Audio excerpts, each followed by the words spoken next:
responses elicited um, to necessarily correspond consciousness back with bodily manifestation. Whereas if you take a forced infusion, shall we say, and you imbibe something like DMT or salvia, then you are throwing the consciousness into this fourth dimensional space that is outside of time, Mm, is atemporal, if you like, mm, and the life of the individual is almost visitable in its entirety as a shape that you could fly around and you can look at, and it's infused with many other shapes and many other dimensions. So effectively, as you say, it's a bit like the kind of sci-fi paradox where you leave the Earth, so consciousness leaves the planet, goes out, and when it comes back, everyone you know is dead. That's because you got sped up so much, and of course this involves your own physical manifestation.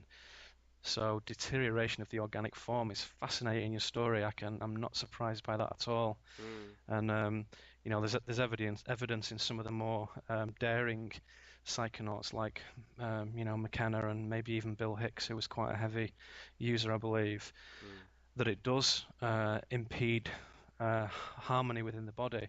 So although the intellects and the psyches and the spirits were strong and attractive and amazing, their own dissonance, if you like, is a result of not being able to to harmonize the two experiences. So I'm sure there are people on the planet maybe tucked away and speaking languages we're not familiar with who know how to do that.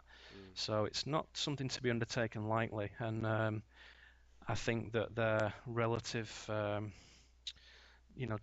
difficulty to obtain of these things is not a terrible thing, because if you want to do it, you'll get it, and you're not going to really get into any trouble unless you start being commercial about it. But if you're just doing it for personal use, you'll find it. If it's not for you, it's quite difficult to find, and certainly it's not recreational salvia. So I Mm. can't imagine how that might find its way onto the high school campuses and stuff. It's just a joke. So do you think that the estrogens, psychedelics, and all the rest, do you think that they are, and clearly we're agreed that they're tools for consciousness exploration, but I think that a lot of people, even people who use them shamanically, or at least are attempting to, see them as shortcuts or ways to accelerate mutation of consciousness or such like. And what do you think about that? Yeah, well, if we go back to a metaphor again, I'm pretty visual, so hopefully the people who listen to this are too. I suppose it's a bit like saying, okay, I want to go from here to over there, over the other side of that mountain, and I can either walk, which will take a long time, but I'll see lots of things and I'll develop a sense of the journey, which is, the traditional path of inner transformation and the, time trodden tradition. Or you can use this psychedelic which is next to you, which is essentially a rocket pack, put that on your back and fire yourself off into the air Mm, with a distinct possibility that you might just crash into the side of the mountain. So it's a risk. It's a mm, risk. If you're used to doing the journey on foot, then you can handle the rocket pack. There seems to be a correlation, I would say. mm. If you've never done the journey on foot, you shouldn't touch the rocket pack. Well, it's an interesting analogy because it is a shortcut then to the top of the mountain, as you put it. But on the other hand, Yes, it is. you're getting the view from the mountain, but you're not really getting an experience of the mountain. So although you get to the top of the That's right. mountain, It's kind of if you've not sort of seen the ground and you've not seen the incline and you don't have the perspective, the fact that you're on top of the mountain loses its significance because there's nothing to contrast it against. hmm yeah, you don't even know how you got there, and you may not know how to get down, which of course is a lot of experience that people have on psychedelics. As they get to this state and they're not ready to process it, even if it's a positive experience, they can't deal with the coming back to reality. You know? Mm. I mean, this is personally speaking. I've spent quite a few years exploring my own psyche using power plants and whatnot. I thought shamanically, and I think relatively speaking, I was being responsible, but it's very difficult to, unless you actually have a guide, then the chances of ego inflation are enormous, I think, because you take your personal consciousness into these realms and you start seeing other worlds and other possibilities, and then you bring that experience back to your everyday life and you feel empowered by that, you feel liberated.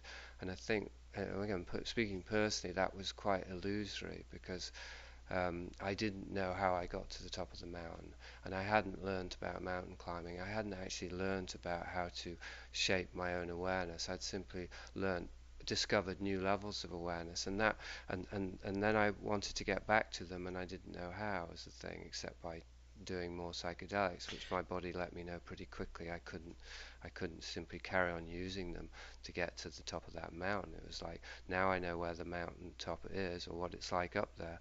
Now I've got to figure out, I've got to get my tools in my pack and actually start climbing the damn mountain. Yeah, this is to some extent, in my reflection, what Castaneda called the third enemy of the sorcerer, which is power. Hmm. So when you get the sense of these things and you're able to move in a way that other humans are not able to move, integrating that power and that ability into your life is no mean feat. Hmm. Yeah, well, I also see it as like paying the taxes. Is that when you take a apparent shortcut, or you fly over, all these boundaries, these borders to get to the promised land of heightened awareness, um, you have bypassed the toll booths that normally you would have to, you know, make your offering, like crossing the Styx, going into Hades. You've got to pay the ferryman, Yes. and so you use psychedelics, you bypass all that, and so then when you come back to the place you were when you started, and then you've got to start making your own way, then you encounter these checkpoints, if you will, and it's like then you've got to pay the back tax. So we remember you're the one who flew over back in 2001, now we've got you, and that's sort of been my experience of putting it in poetic terms is that it's been a lot harder just to live like a regular person and just get on with the nitty gritty of life because I've had these experiences, and I feel that um, I now have to pay for them after the fact. Does that make sense to you? Yeah, we can only hope that we don't end up like Cypher in the Matrix, who chooses that the real world is too painful after what he's seen, and he wants to go back into the illusory horseshit to eat his fake steak and drink his fake wine. Have you ever felt like that? No. Hmm. I've had that. I have felt like that. Unfortunately, and I think this is probably the rule for psychonauts, by the time I realized that I probably should have taken the blue pill, it was too late. It wasn't available anymore. I think it's natural for everybody to kind of sit back and think, why can't I just be a barbecue and football kind of person? Mm, But once you've gone on a journey, the pleasures and the distractions that those things offer are so puny, so pathetic that even if you do have a weak evening one time and think of those things, literally hours later those get swept away and again in the adventure. So there seems again to be a mystical tradition of hardening the psyche and the soul. So whichever way you look at this, my pretty early on teenage summation of things that Earth is essentially a training ground is not that different today.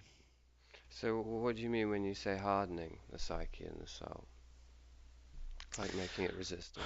Well, yeah, making it resilient and self-sustaining, Mm, expansive rather than contracting. So usually, if you take two kind of drunken fighters in the street who spill out of a bar, the bodies are contracted and everything is tight and everything is coiled.